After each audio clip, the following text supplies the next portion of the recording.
Hello friends, அஸ்ஸலாமு அலைக்கும். இன்றைக்கி சுட சுட பஜ்ஜி எப்படி செய்கிறதுன்னு பார்க்கலாம். 5 நிமிஷத்தில் செஞ்சிடலாம். தேவையான பொருட்கள் மட்டும் இருந்தால் போதும்.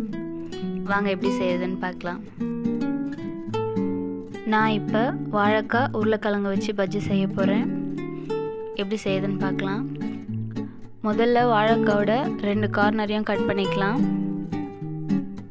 கட் பண்ணிவிட்டு வாழைக்காயோட மேல் தோலை இந்த மாதிரி சீவி எடுத்துக்கலாம்.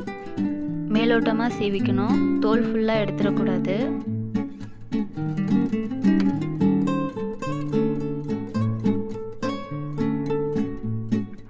ஃபுல்லாக சீவியாச்சு.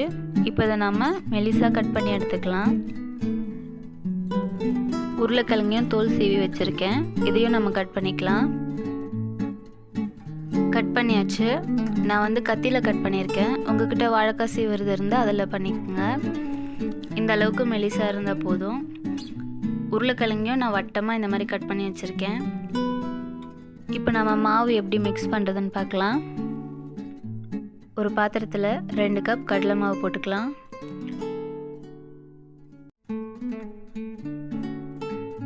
ரெண்டு கப் கடலை மாவுக்கு 1/2 கப் பச்சரிசி சேர்த்துக்கலாம். கொஞ்சமாக பேக்கிங் சோடா போட்டுக்கலாம். ஒரு சிட்டிகை பெருங்காயத்தூள், 1/2 ஸ்பூன் தனி மிளகாய்த்தூள். நான் காஷ்மீரி சில்லி எடுத்திருக்கேன். நான் இதில் கலர் பவுடர் எதுவும் சேர்க்கல. கொஞ்சமாக இஞ்சி பூண்டு விழுது சேர்த்துக்கலாம். தேவையான அளவுக்கு உப்பு போட்டு நல்லா மிக்ஸ் பண்ணிக்கலாம்.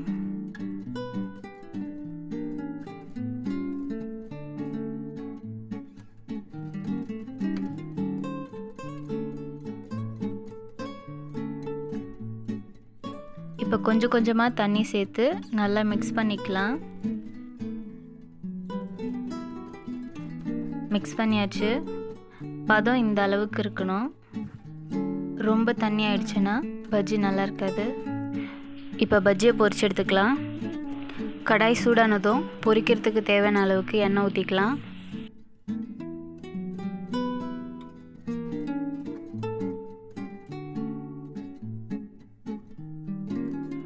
எண்ணெய் சூடானதும் பஜ்ஜி மாவை இந்த மாதிரி கொஞ்சமாக போடுங்க.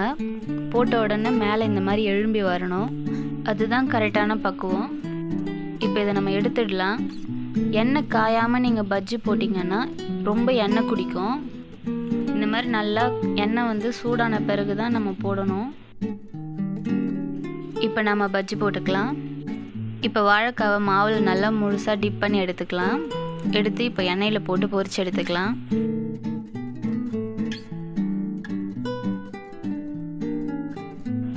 பஜ்ஜி போட்ட உடனே மேலே எப்படி எழும்பி வந்திருக்கு பாருங்கள். நல்லா புஃப்னு உப்பி வந்திருக்கு. இந்த மாதிரி வந்தால் தான் பஜ்ஜி நல்லா கிறிஸ்பியாக இருக்கும்.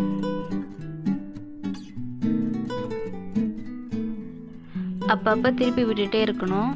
அப்போ தான் 2 பக்கமும் நல்லா வெந்து வரும். இல்லைனா உள்ள வாழைக்காய் வேகாது சரியா.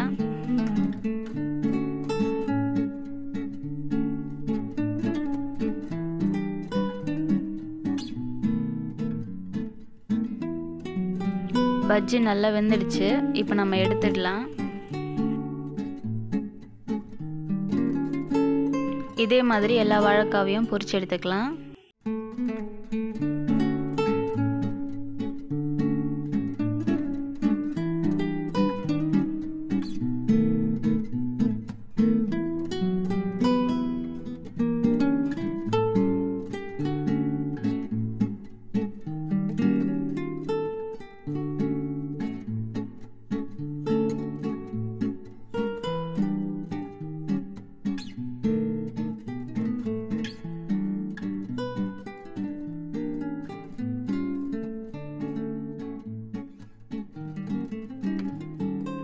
இதே மாதிரி உருளைக்கிழங்கையும் நம்ம பொரிச்சு எடுத்துக்கலாம். இதே மாதிரி நீங்கள் வெங்காயத்தை கூட ரவுண்ட் ஷேப்பில் கட் பண்ணிவிட்டு வெங்காய பஜ்ஜி போட்டுக்கலாம்.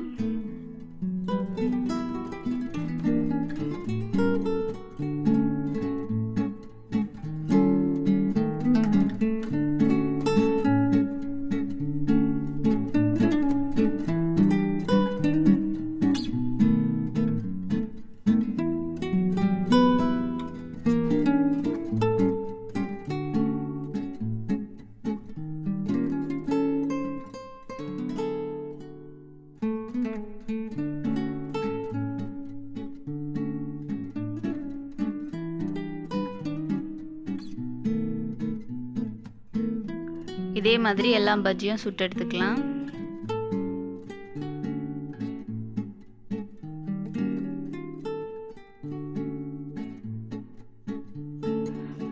பஜ்ஜியை புட்டு பார்த்தா எவ்வளோ கிறிஸ்பியாக இருக்குது பாருங்கள்.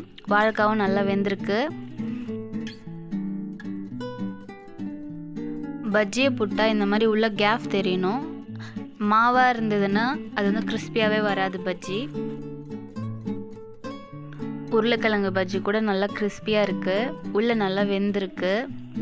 நல்லா சுட சுட இருக்குது. பஜ்ஜி ரெடி பண்ணியாச்சு. இப்போ கூடவே ஒரு சட்னி ரெடி பண்ணிடலாம். ஒரே நிமிஷம்தான் சட்னி செஞ்சிடலாம். வாங்க எப்படி செய்யுதுன்னு பார்க்கலாம். மிக்ஸி ஜாரில் கட் பண்ண தேங்காய் போட்டுக்கலாம். ஒரு பல் பூண்டு, கொஞ்சம் புதினா, கொஞ்சம் கொத்தமல்லி, ஒரு பச்சை மிளகா, கொஞ்சமாக புளி, கொஞ்சமாக உப்பு போட்டு நல்லா அரைச்சிக்கலாம். அரைச்சாச்சு. இது கூட கொஞ்சமாக லெமன் பிழிஞ்சு விட்டுக்கலாம். நல்லா மிக்ஸ் பண்ணிக்கலாம்.